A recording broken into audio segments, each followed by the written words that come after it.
Tere tulemast Jaana Ratase pärandtehnika töötuppa. Jaana Ratas on pärandtehnoloogia kunstnik ja arheoloogidega teinud koostööd väga palju aastaid. Võib-olla sa oskad ise ütelda täpsemalt? 94-ndast. Vot. Et siis ja teinud väga palju koopiasemeid ka siin muuseumis on näitusele väljas Jaana tehtud keraamilised nõud, et kui on näiteks paus, siis saab neid vaatama minna. Ja pakume ka kohvi ja teed, aga nendega läheb natukene aega, kui keegi soovib, siis võib võtta vett. Ja siis kui paneme filmi käima, siis varsti alustame ka nõeltehnika loenguga ja siis liigume üles sinna Leitsitorni kohviku näitusele töötuppa.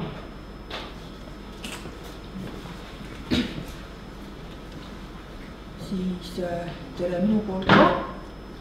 Ma olen õudselt ammu ühtegi nõeltehnika õpituba teinud, nii et ma olen puhta roostes. Aga kuna jaanuaris tegime ühe väikse näituse käsitöömajas Pikal tänaval, siis ma selle jaoks ajasin värskelt ennast vormi, vaatasin läbi hulga arheoloogilistes kogudes olevaid nõelu ja tükke. Tuli päris põnevaid asju välja. Nii et siis pikalt ei piina teid, põhitähelepanu on siis praktilisel, aga siis näitame hästi palju pilte. Kõigepealt siis, ja ma olen üritanud seda defineerida, sest meil plaanis ka üks raamat teha kunagi nagu ehk paari aasta jooksul. Et see on siis jah, selline, ma ei salli seda sõna arhailine, seda kasutatakse väga vales kontekstis, aga nõeltehnika kohta kindlasti saab öelda, et see on arhailine tehnika, sest ta on selline aeganõudev, teda ei ole võimalik masinatega kuidagi pidi järgi teha, ta ei allu süstematiseerimisele ja lisaks on ta siis jah, igas erinevates maailma nurkades on ta täiesti iseseisvalt tekkinud, tema on mingit algkodu, ei ole üldse mõtet taga otsida, sest et ta on selline olemuslikult ühtepidi lihtne, teistpidi keeruline ja siis põhitegevus selle juures siis tehakse õmblemisliigutusi. Sõna nõel kudumine, mis vahest jookseb läbi internetis, seda ei ole kunagi kasutatud eesti keeles. Ja siin viimastel aegadel on siis ka vaidlusi tekitanud uudissõna aasnõelumine, mille vastu mina kohutavalt olen sõdinud. Minu kursaõde, kes on selline tubli eesti keele käsitöö terminoloogia edendaja, tema meil käsitleb Viljandi Kultuuriakadeemias siis koos igasugused keelekomisjonid regulaarselt ja siis millegipärast hääletati siis selle aasnõelumise poolt, sest et nõelumine pidavat tekitama segadust, ma ei tea, kudumine küll ei tekita, kui kootakse nii kangast kui ka hindaid. Ja et sel hetkel, kui see aasnõelumise sõna kinnitati, siis tegelikult ei olnud keegi leidnud arhiivist selle tegevuse nime, kuidas seda eesti keeles vanasti nimetati, tegelikult hiljem tuli see ikkagi välja, et seda on siiski nimetatud nõelumiseks ja õmblemiseks ja see sõna aas, mina väldin seda igal võimalusel ja nagu ma ei keela kellelgi seda kasutada, aga asjades, mida ma ise kirjutan või loen, siis minu jaoks on see sõna selline ei ole vastuvõetav. Nii, siis ma alustan kõigepealt sellest, et niikuinii te olete paljud kamminud internetis ja raamatutes ja ehk uurinud varasemalt seda asja, et on erinevaid süsteeme, kuidas seda siis üles märkida, kuna seal on tõesti lõputu hulk kombinatsioone, mida on võimalik ise juurde luua ja kuidas siis tekitada mingisuguseid juhendeid, et on niisugune, mina olen väga selline skeemius kui inimene, sest väga keeruline ongi nagu panna seda kirja, seda ei saa niimoodi nagu kudumismustri kombel kuidagi tegelikult arusaadavalt üles kirjutada.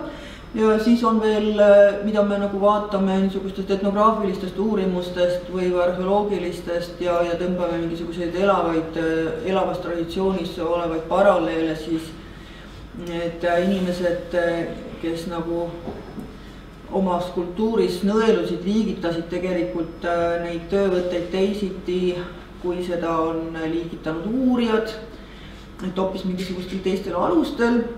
et üks on siis jah, on need niisugused traditsioonilised nimetused, et see, mida me täna õpime, ongi see Soome moodi. Sellest on siis õhuke ja paks Soome moodi on siis nagu traditsioonis.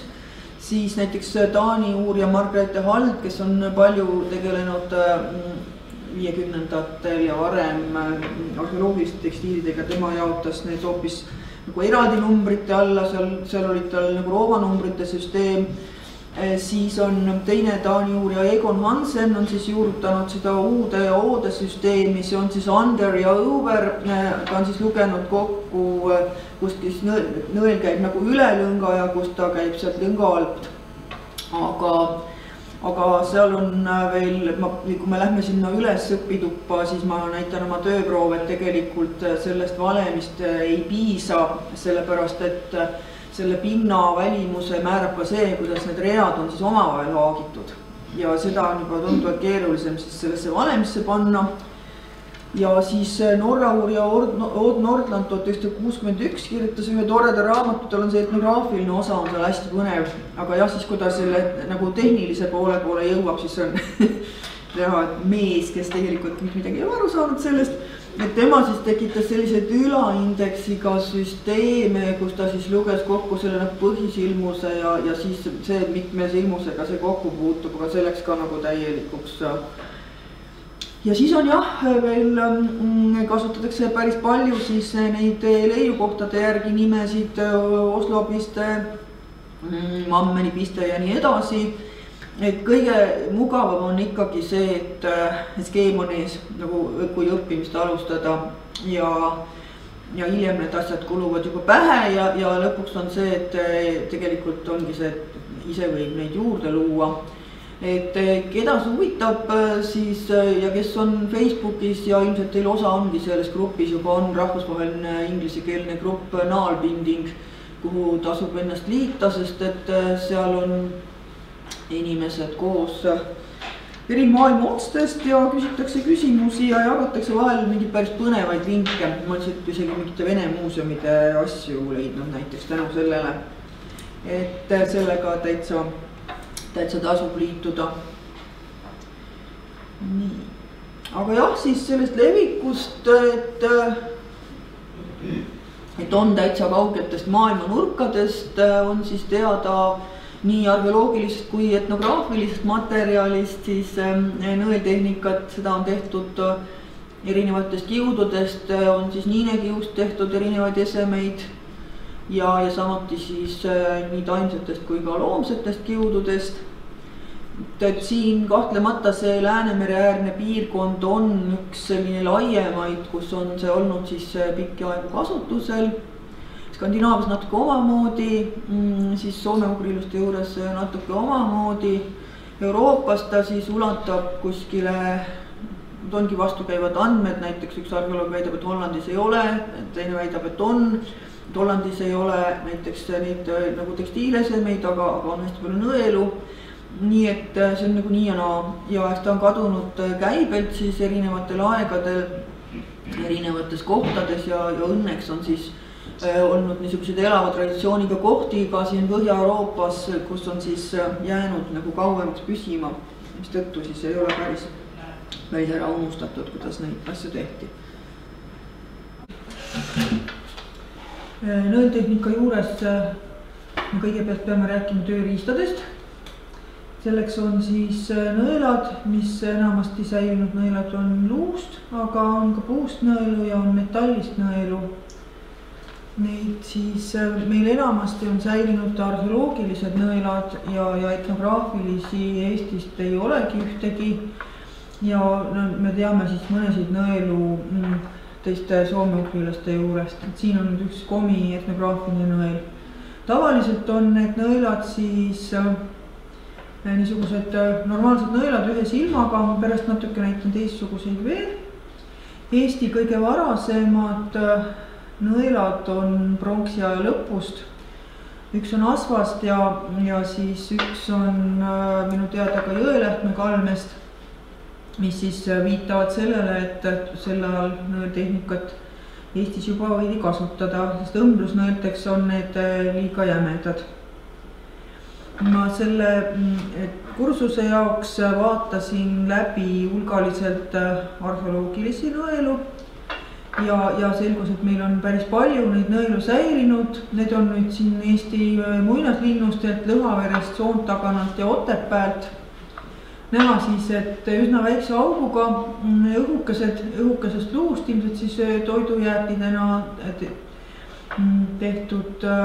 toidujääkidena tekkinud luudest on siis saanud teha nõelu. Niikuinii oli see, et loom kasutati kõik lõpuni ära siis, kui teda söödi. Ja lisaks on meil siis ka linnadest hulgaliselt nõeltehnika nõelu. Me vaatasin, olen läbi vaadanud ka Tallinna nõelad, nõelu on ka Tartust ja ilmselt ka Pärnust, et nendega me ei ole tegelenud. Et jällegi enamus säilinud nõelu on luust, siis on üksikud puust nõelad, näiteks Tallinnast Raekoja platsist, see nõel on nüüd puunõel ja sealt ühe puunõela tükk on veel. Et luu asjad säilivad paremini ja puust nõelu tõenäoliselt kasutati tundvalt rohkem, kui me neid tänapäevaks teame. Ja lisaks võidi olla kasutada ka veel metallist nõelu, et meil on ka üksikuid metallnõelu. Siin on nüüd siis näha Tallinna nõelu. Ja võrreldes muinasnõeltega nad on siis õige natukene suuremad, õige natukene pikemad ja me võime arvata siis, et ka see muinaseestlaste nõeltehnika võis olla peenem võrreldes siis nende esemetega, mida meil keskajal linnas kanti, kesk- ja varauusajal. Nende suurte nõeltega on nüüd see küsimus, et kas need kõik ikkagi on nõeltehnika nõelad, sest niisuguste suurte nõeltega õmmeldi kokku ka näiteks kaubapallide ümber olevat pakkekangast, nii et me nüüd väga täpselt ei saa kõikide nõelte kohta kindlalt väita, milleks neid on kasutatud, aga kuna linnakihtidest on ka leitud ja leitakse ilmselt ka edaspidi nõeltehnikas esemete katkeid, nii et siis vähemalt osade puhul me võime väita igal juhul, et need nõelad võisid olla ka nõeltehnika nõelad. Ega ühe nõelaga sai teha ka mitut tööd. Siin on siis veel näha üks Tartust üks nõel. Ja lisaks siis sellistele nõeltele, millel on siis silm suhteliselt otsas, on teada siis natukene sellised nõelu, millel on auk keskel. Et Eestist me selliseid nõelu ei tea eestlaste omadest ega ka linnadest, aga siis vähesel määral on neid siis teada teiste soome-ugrilaste juurest. See on nüüd siin Soome muuseumist võetud ja nende puhul on nüüd ka kindlalt teada, kuna need on nii hilised, siis nende puhul on siis ka kirjutatud üles nende kogumisel informatsioon, et need tõepoolest on olnud nõeltehnika nõelad. Aga kuidas neid täpselt kasutati, seda ma ei oska öelda, ma ei ole ise proovinud, et siin võib olla mingisugune tehniline võte, mida tänapäeval võib-olla keegi enam ei mäletagi. Siin on üks Karjalast, üks sarnane nõel auguga keskel. Ja üks Mordva nõel on ka Ermi kogudes, pilt on kehva, siin ei ole näha, aga tegelikult siis see riide ribakene on siis nõela silmast läbi ja selle kohta on siis ka teada, et see konkreetselt on nõeltehnika nõel olnud. Ja üks sarnane rauast nõel on ka Otepäält, Otepää linnusest, jällegi me ei tea rohkem sellest midagi. Et meil üks selline nõel siiski on, aga kuna ta on selline väga terav, siis kas ta on nõeltehnika nõel või hoopis midagi muud, seda ei oska öelda. Aga vaataks siis natukene kaugemalt maailmast, ma kogusin siia lihtsalt hulgaliselt pilte, et vaadata, missuguseid nõeltehnika esemeid siis kusagilt üldse säilinud on. Eks tänaseks päevaks selline elav traditsioon hakkab praktiliselt juba välja surema. Aga siin õnneks tänapäeval igasugused rõõmsad käsitöölised üritavad seda siiski elus hoida. Aga praegu siin alustuseks siis kaugemast maailmast, et see on nüüd Nordlandi raamatust üks kott Peruust.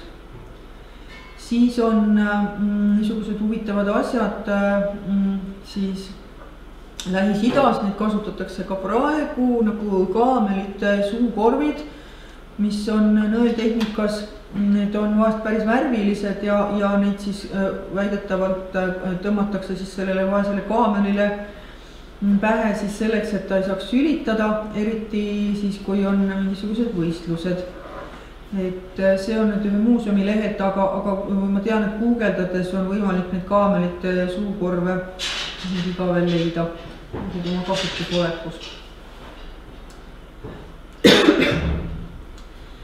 Ja siis enne, kui me hakkame siia lähemale jõudma, vaatame siis ühte natuke teistsugust nõeltehnikat, mis meenutab tänapäeva silmuskudumist, mis siis on Egiptuse ja Süüria piirkonnas ainult, et siis tehniliselt see näeb siis välja nagu aassilmustega kudumine, mis on peaalaspidi pööratud ja pikka aega peetigi neid esemeid, need on siis enamasti siis on jah, kõige rohkem on neid siis Egiptusest kopti haudadest, seal on head säilimistingimused ja neid asju on siis Inglismaa muuseumidesse jõudnud päris hulga, et neid hakati esialgu jah, peeti neid silmuskudumiteks, aga hiljem siis lähemal uurimisel siis leiti, et neil on neid lõngade ühenduskohti on seespool väga palju, et nad on ikkagi siis õmmeldud.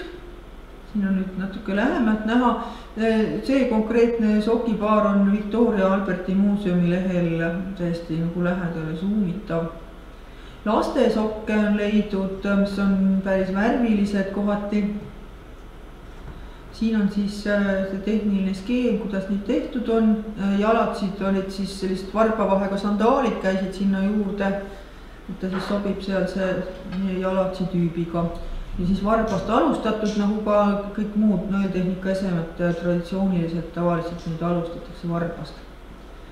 Ja siin on üks teistsuguses pistes, aga siis samasugune sokitüüp on siis veel väga rõõmsa värviline. Natukene siis ma olen kirjandusest kogunud siis lihtsalt mõned pildid laiast maailmast siis nõeltehnika näiteid, mille kohta ma tegelikult eriti rääkida ei oska midagi. Aga jah, et näidetena need on nagu sellised üksikesemed, sellest on näiteks üks uurimus kirjutatud, selline tehniline uurimus. Et osa on siis see näiteks on puuvillane, see on villane ja siis Püha Simeoni müts, mis on selles mõttes nagu täitsa erandlik, sest ega neid Euroopast neid nõeltehnikas peakatteid meil üldiselt teada ei ole. Et see on siis Trieri toomkirikus säilitatav reliikvia, kus on tal lisaks siis ka brokaatpael küljes, et tänapäeval taaskehastajad väga armastavad nõeltehnikas mütse ja sinna külge õmmeldud kõlapaelu ja enamasti need on sellised pigem nagu muinasjutumütsid, aga see müts on siis tõesti selline kõlapaela ja nõeltehnika kombinatsioon.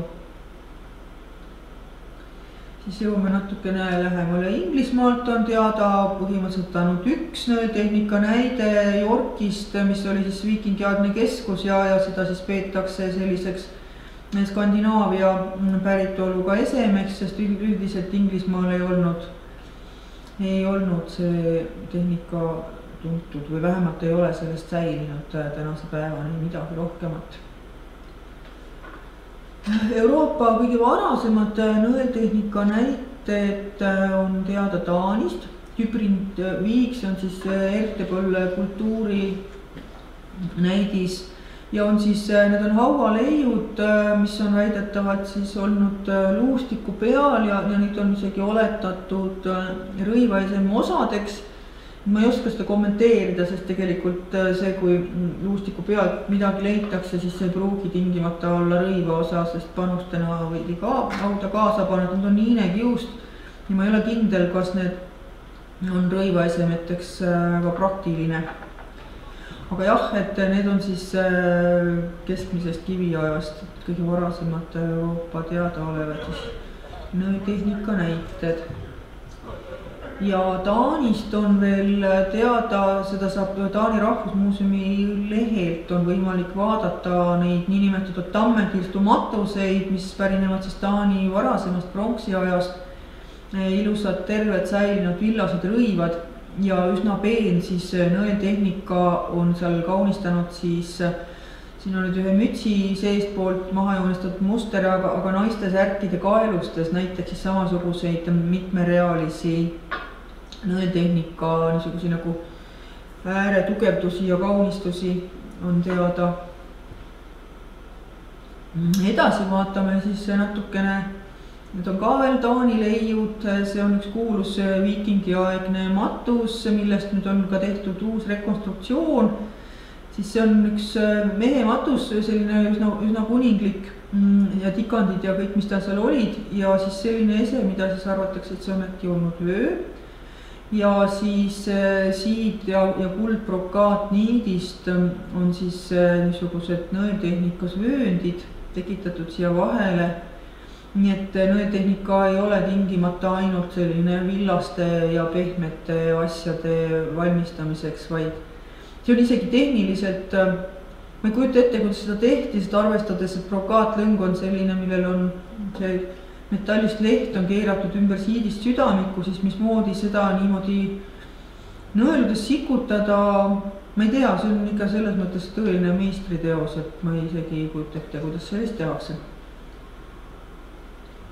Siis jõuame Rootsi poole. Rootsi ja Norra on nüüd ja Soome on kõik sellised maad, kus nõeltehnika kestis päris pikka aega ja veel nagu hilise etnograafiani on tegelikult teada elavat traditsiooni. See on üks huvitav kinnas, seda siis varasemates raamatutes on see dateeritud umbes aastasse 0, aga see hiljem siis dateeriti ümber, et see on siis selles vahemikus. See üks põnev tehnika, milles üks pool on ühtemoodi ja teine pool on teistmoodi. Ja Rootsist siis on ilusaid etnograafilisi näiteid, et mida saab siis vaadata nende muuseumide andmebaasidest, siis ise imetleda selle asju. Digitaltmuseum.se on Rootsi esemed ja digitaltmuseum.no on Norra esemed. Et kui rootsi keeles sisestada sõna vanten ja norra keeles votter otsingusse, siis tuleb sealt välja hulgaliselt nõeltehnikas kindaid. Kindad ongi siis põhilised asjad, mida me kõige rohkem nõeltehnika esemetena üldse teame ja mis on just kõige hilisem ajani nagu kasutuses olnud kestnud.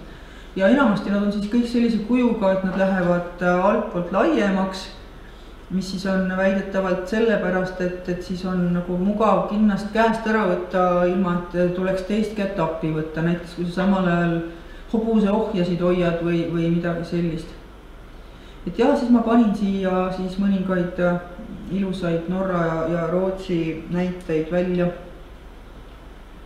Et Norra kindad on ka, etnograafilised kindad on kõik sellised tikandiga. Ja Norrast nüüd tuleb hulk veel põnevaid asju juurde, tegelikult ka Rootsis tuleb see piimakurnade teema. Nõeltehnikas on siis tehtud niisugusi sõelapõhjasid. Aga jah, Norras on lisaks kinnastele siis teada ka nagu jalavarje jala soojendamiseks, siis need on siin ühed varbasoojendajad, millel on, mis käivad siis nööriga kanna tagant kinni. Lisaks on, ma tean, et seal on kindad, millel on näiteks sõmmeldud nahast peopesasid. Ja et jah, niisugused tänapäeval on see nagu harjumatu, kui räägitakse lehma ja seakarvadest. Aga niisugused väga karvased tõud olid täiesti olemas ja tegelikult tänapäeval on neid ju üritatud uuesti jälle nagu neid tõuge elule aidata. Et tõepoolest on võimalik lehma seljast täiesti korralik vill maha võtta. Siin on siis veel, Norrast on siis jah, nagu ma ütlesin ka nagu mitte ainult kindaid. Eestist näiteks ei ole etnograafilistest sokkidest, ei ole mitte midagi teada. Aga jah, et need siis on niisugused, ma ei ole ise saanud proovida, aga järelikult pidid nad siis olema head. ja lisaks on jah, siis niisugune piimandus ja õlle tegemise kultuuriga on ka siis seotud nõeltehnika. Et on siis tehtud kurnasid, et ka Rootsist on teada ja siin on siis paar Norra näidet. Et päris niisugused, jah, et see on tegelikult omaette selline huvitav teema, millest me praegu rohkem ei oska rääkida. Ja siis, kui me jõuame nüüd Soome, nii ma vabandan, logod on ära katnud mul kõik dateeringud. Soomest on siis juba teame niisugusi nõeltehnika leide nende viikingi aja lõpust, hilisest rauaajast, haudadest ja kohati on nad siis värvilised, triibulised. Siin on nüüd Eurast umbes 10. sajandist, 10-11 sajand naise matusest. Ja kohati on need Soome hilisrauaaegsed nõelkindad hästi peened, imepeentest lõngadest ja hästi tihedad, need pidid olema väga niisugune aeganõudev töö ilmselt. See on Karjalast, üks väidetavalt sokikatkel ja osadel nendel siis, see on nüüd keskaegne, on teada siis ka tikandiga variante juba. Soomes säilivad tekstiilid tunduvalt paremini kui Eestis, et meie haualeidudes niisugusi suuri tükke see ei ole võimalik saada. Nii, slaidid natuke sassi läinud, siin on veel tikitud Norra kinnaste näiteid ja neid kohati siis vanutati nii ära, et siia oli võimalik sellist peent barokset tikandit peale teha. Nii, aga jah, laseme nüüd Soomega edasi, et nagu ma ütlesin, et ei olnud siis ainult lambavillased kindad, vaid on siis ka muudest materjalidest, et kui enne olid Norra omades, ma näitasin lehmakarvadest asju, siis sellised asjad on nüüd seakarvadest ja need on siis olnud kalurite kindad ja ka kalurite sokid, nii on siin samasugused, et kas see on siis puhas jõhv või on siis segatud lambavillaga, et nende jõhvist kinnaste kohta oli siis teada seda, et neid oli hästi hea veest kuivaks kloppida ja ühtlasi nad andsid sooja, et siis jah, nooda vedamiseks on olnud kasutusel niisugusi. Ja siin on siis mõned Karjala näited, Karjala oli nüüd üks piirkond, kus siis päris hilise ajani siis kestis nõeltehnika traditsioon ja samuti siis idapoolsed soome-ugrilased, kust me ka siis teame, seal lisurid, komid, marid, et sealt on ka siis see traditsioon kestnud neis kauem kui Eestis. Ja Karjala põgenikud, kui nad sõja ajal siis läksid Soome, siis nad tõid oma traditsiooni siis Soome, tegelikult see on see, mis hoidis Soomes selle traditsiooni välja suremast. No Soomes ka on, Ida-Soomes on siis olnud sellist elusat. Et õnneks jah, et päris lõpuni siis ei kadunud see ära. Ka jälle sellised päris huvitavad tikandid peal. Ja see on siis üks maride juurest siis üks kinda alustus, on ka näha selline kandilise ninaga. Kui me vaatame nüüd lähemale, siis on meil teada liivlaste hilisraua ja haudadest on teada sokkide jäänuseid, aga seal on nad nii väikesed, et nende mingisugust kuju ei ole võimalik arvata, aga jah, Riia linna siis keskaegsest kihtidest on siis üks ilus 13. sajandi sõrmik, et see on siis siin rekonstruktsioon sellest, et sõrmik tõesti oli nagu peaaegu terve. Me läheme nüüd Eesti juurde edasi, siis Eesti kõige varasem sokijäänus, üleüldse Eesti kõige varasem säilinud nõeltehnika näide leiti suhteliselt hiljuti Kukruse kalmistu materjalide läbivaatamisel. Leiti siis jalad siis eest selline väike sokitükikene, mis on tegelikult ka kõige suurem meie muinas nõeltehnika näidetest üleüldse. ja kõige paremini säilinud, nad on meil üldiselt kõik väga kehvasti säilinud. Ja siiamaani me lihtsalt kandsime küll kõik nõeltehnikas sokke, aga tegelikult me ei teadnud, kuidas Eestis nendega on, aga tõepoolest siis ja Kukruses tuli minu mäletamist mööda suisa 2 naise matusest leiti siis sokitükid. See oli selline suur rõõm. Ja lisaks on meil siis väga väikesed kalmetest matustest on siis hästi pisikesed nõeltehnika katked, kuna meil üldiselt ongi seal maapiirkondade tekstiilileiud on väikesed ja kehvasti säilinud ja nad säilivad siis põhiliselt säilivad need osad, mis siis puutuvad kokku ehete metalliga, vasesulamist ehted, siis see vask seal eraldab pinnasesse mürke ja siis tänu sellele siis need osad, mis sellega kokku puutuvad, bakterid ei ole neid jõudnud ära süüa. Aga jah, et nagu näha on, et siis need tükikesed on meil erakordselt pisikesed, nii palju me näeme, et need mõned üksikud säilinud tükid on tõesti pigem sellised nagu jämedad ja jämeda kiuga lõngast. Aga jah, kui vaadata neid väga peeni, kohati hästi peeni nõelu muinaslinnustelt, siis tõenäoliselt oli meil sellist peenemat nõeltehnikat ka, aga seda me muidugi kuidagi enam tõestada ei saa. Kui me nüüd vaatame linnas olevaid tekstiilileide, siis linnast on saadud tunduvalt suuremaid ja paremini säilinud nõeltehnikas esemete katkeid. Ja linnaleidude kontekst on teistsugune, et need ei ole enam matuseleiud, kus siis need matuseleiud tõenäoliselt on olnud siis selline ka matusekommete või matuserituaali osa. Siis linnast leitud nõeltehnika tükid enamasti tunduvad, et need on kindlamad, aga seal võivad olla ka võib-olla midagi sokkidest, aga jah, tundub, et kindaid on rohkem.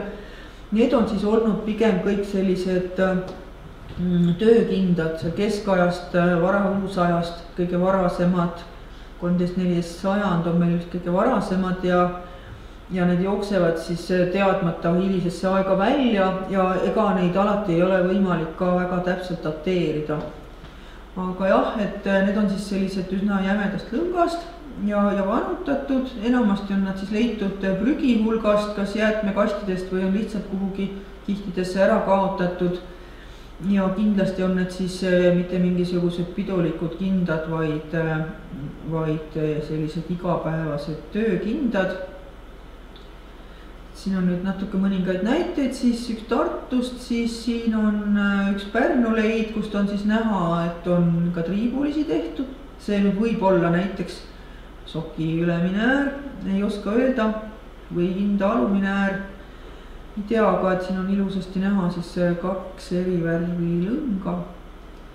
Ja siis tuleb siit neid Tallinnast Jahu tänava Prügimäelt, me saime nüüd päris mitme nõeltehnikas eseme tükke juurde, aga nad on kõik sellised viletsas säilivuses ja me ei tea, mis kujuga ja kui suured.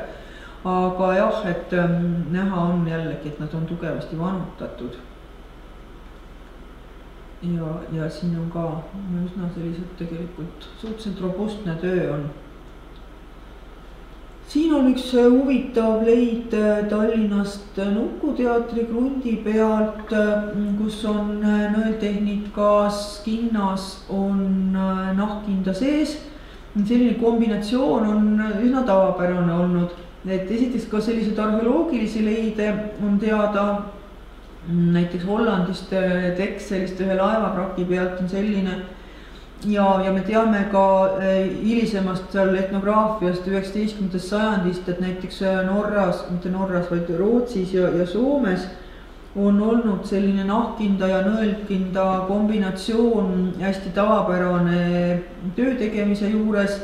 Näiteks ta kaitseb käsi ja annab sooja ja näiteks hobusega sõitmisel. Need jällegi on see teema, et seda sai, kui ühe käega oli vaja ohja hoida, siis samal ajal oli mugav teist kinnast vajadusel käest ära libistada. Samal ajal oli siis teine käsi vaba.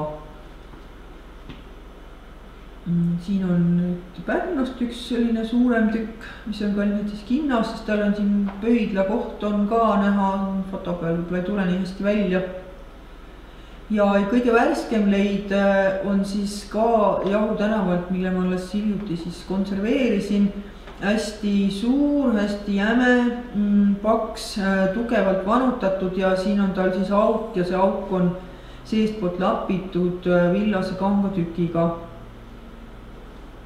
Et jah, niisugune tõeliselt toekas asi ja ilmselt meesterahva oma päris suur.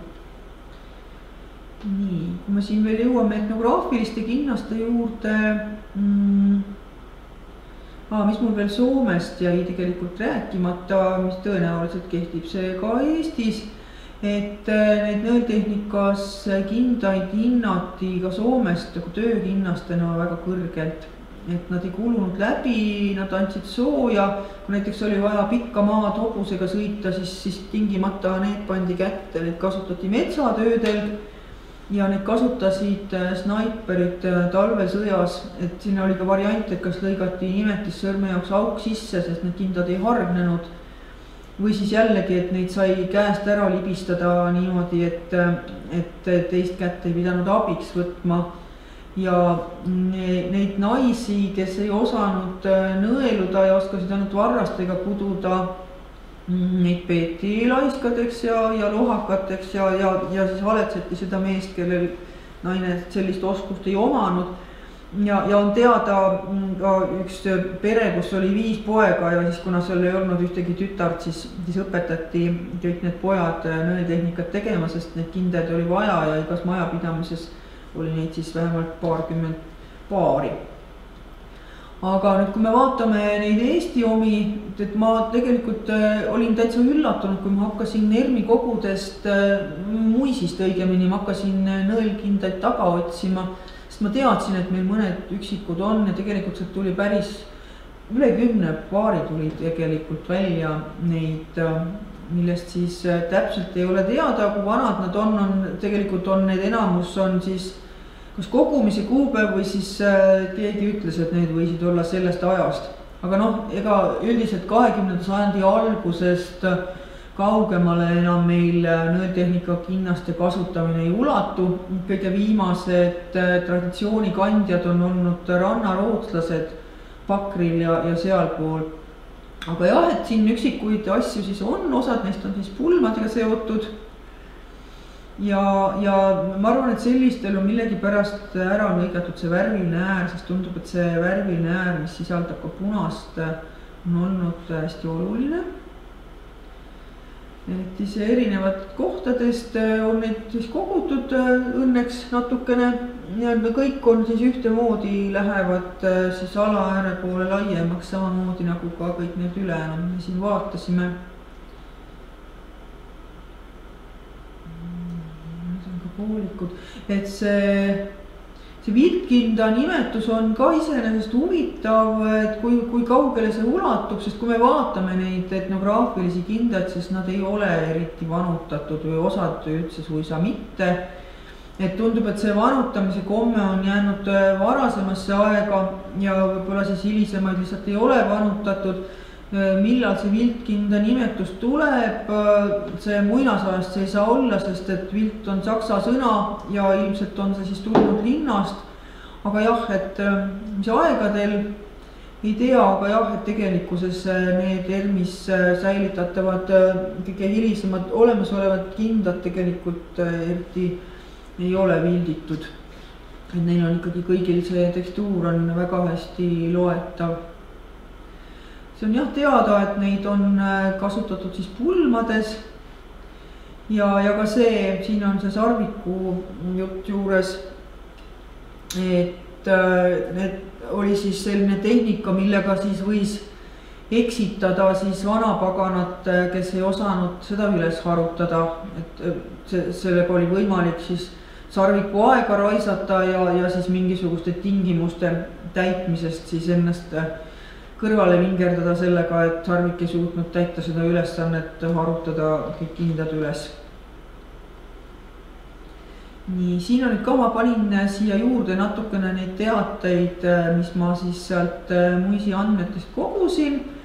Et jah, on teada, et on sea kintsuluust on siis tehtud neid nõelu. Meil ei ole säilinud üldse etnograafilisi Eesti nõelu. Ilmselt nad on nii väikesed asjad ja kuna seda tööd enam sel ajal keegi ei osanud, kui mõned kindad veel alles olid, siis need nõelad lihtsalt läksid kaotsi ja kindad, kui natuke suuremad asjad siiski veel kellegi kirstupõhjast kogumiseks üles leiti.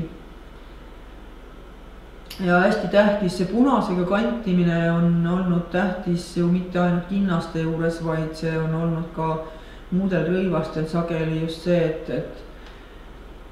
et need lahtiseid avavusi on siis kaunistatud punasega, mis siis hoiab kurja eemale.